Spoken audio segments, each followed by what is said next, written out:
Hello' everyone, কি খবৰ আপোনালোকৰ? সকলোলৈকে জন্মাষ্টমীৰ বহুত শুভেচ্ছা থাকিল। ভগৱান কৃষ্ণ সকলোকে ভালে কুশলে ৰাখক দেই। আৰু আমি হোষ্টেলত একদম চিম্পলকৈ জন্মাষ্টমী বুলি অলপমান প্ৰিপাৰেশ্যন কৰিলোঁ। এইফালে কিটচেনত আকৌ বাইদেৱে ভাত, কবি ভাজি এনেকৈ কিবাকিবি বনাইছে।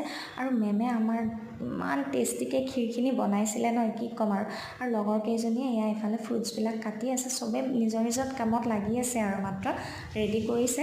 আৰু আমি বক্স লগাই অলপমান মাহলটো বনাই লৈছোঁ দেই। আৰু তাৰপিছত আমাৰ এইফালে মেমে লুচি ভাজি অলপ যোগাৰ কৰি দিলে, মানে আমাৰ ছোৱালীবিলাকক লাগি ভাগি দিলে। আৰু এনেকৈ আকৌ আমাৰ লগৰ ছোৱালী এজনী চাকি বন্তি জ্বলালে, এয়া আমাৰ ৱাৰ্ডেন মেম। তাৰপিছত অলপ নাম প্ৰসংগ কৰি